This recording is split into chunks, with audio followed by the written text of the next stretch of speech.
Hi, it's Kevin Wright back again with another property finance video, and this is for you this week if you want to find out exactly what bridging finance is about. If bridging finance is a bit of a mystery to you, hey, this is going to be the video for you. So you'll understand what's all the fuss about bridging.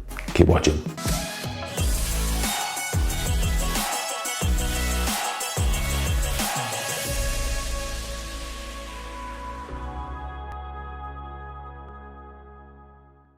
So, bridging finance, if you watch any of my videos, you know I talk about it quite a lot. I talk about other stuff too, but I talk quite a lot about bridging. Why is that? Because we've brokered hundreds of bridging loans going back over the past decade.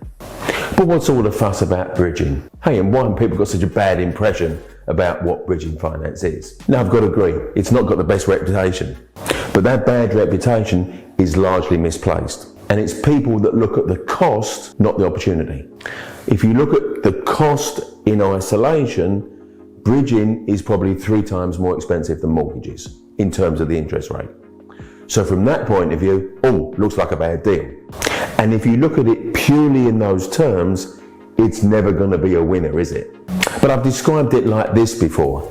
It's like picking up a telescope and by mistake, looking down the wrong end, because all you're focusing on is the cost and what you're missing is the opportunity, a massive opportunity to do deals that you could otherwise never do unless you were loaded, unless you were Mr. or Mrs. Moneybags.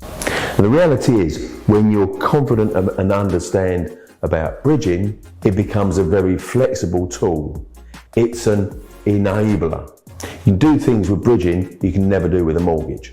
So if you're one of those people that's prepared to open their mind and say, okay, tell me what it is about bridging that's so good, let's drill down and see why the people that use bridging, what is it that makes them use it? Here's one big point: speed. Bridging is fast, way faster than mortgages.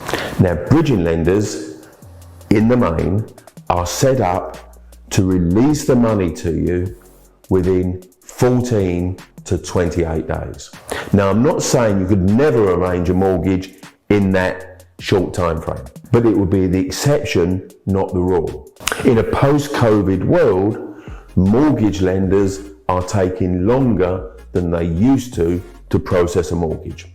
And even if the mortgage lenders are quicker, the solicitor, your solicitor, is slower. So arranging finance isn't fast, but most people know that auctions, you only get a very short time frame to complete a transaction. Typically that's 28 days. Some auction houses express that as 20 working days, which of course is the same as 28 days once you put the weekends in. 20 working days, 28 days, that's a very limited time frame. But bridging lenders are geared up to release the money in that time frame. So whether you're buying at auction doesn't matter. The fact is you can complete deals in a 28-day time frame. Now, for those sellers that don't want to be hanging around for months on end, using bridging allows you to give them certainty of a fast completion. So that's one of the big reasons why people use bridging. Now, while we're speaking about auctions, yes, you do only get 28 days to complete. So you might struggle to get a mortgage. In fact, most people would struggle to get a mortgage done in that time. So another reason people use bridging finance is because it allows them to buy at auction, unless you've got a huge pot of cash. Hey, and that's more of a rarity, isn't it? One of the big reasons that people use bridging is to buy properties that are not mortgageable or not currently mortgageable. So if a property is in a dilapidated condition and you can't get a mortgage on it, how do you buy it? Well, cash. You've probably seen those properties that estate agents advertise. Cash buyers only. Usually uppercase, triple asterisks either end. But is cash the only way to buy those properties? Actually, no, it's not, because bridging lenders will lend on those. What they want, though, is a plausible explanation from you how you're going to make that mortgageable. In other words, what are you going to do to fix it up so that you or someone that you sell it to can get a mortgage on it? Give a plausible explanation on that. Hey, here's the money. So what are the characteristics of bridging finance? Well, it's short-term money. It's money that's usually up to a 12-month term. Most of the things that you'd want to do to fix up a property can be done within 12 months.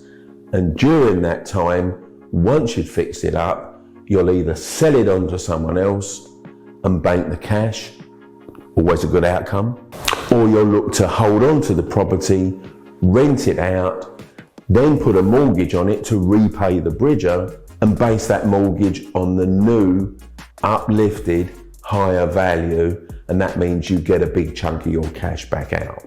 And of course, with your cash back out and in your bank account, you're now ready to go on and do the next deal, recycling the cash. And Recycle Cash is a brand name that I've been using for a good part of the 21st century. Do bridgers just give you the money? No, they send a valuer out just like mortgage lenders do, but with a different instruction.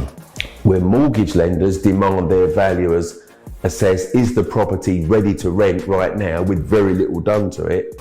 Bridging lenders focus their valuers on, forget about what the condition is, just tell us how much it's worth. Obviously, the worse condition the property is in, the lower the valuation is going to be. Bridgers lend regardless of the condition, as long as you can fix it. Bridging lenders routinely lend where mortgage lenders don't. One of the biggest differences in bridging. You can get a bridging loan when you can't get a mortgage. One of the best things to understand about bridging lenders is they think pretty much counterintuitively to mortgage lenders in most cases. Mortgage lenders are hooked on income, your income, the rental income. Bridgers are just concerned about the asset. Bridgers aren't concerned with your income, they're not concerned with your credit history, they're just lending on the asset. Another key difference between mortgage lenders and bridging lenders. Now there I've run through some of the main things you need to get about bridging to understand how it works. If you found that useful, leave a comment below. I'll pick it up and I'll answer it. Hey, before you go, hang around a minute. Just got something else I want to show you. Now I'll be back next week with another property finance tip. If you enjoyed watching this video, did you know every Monday morning at 8:30 I do a live Facebook Q&A. So if you want to start the week with checking out some answers to your property finance questions, click the link here.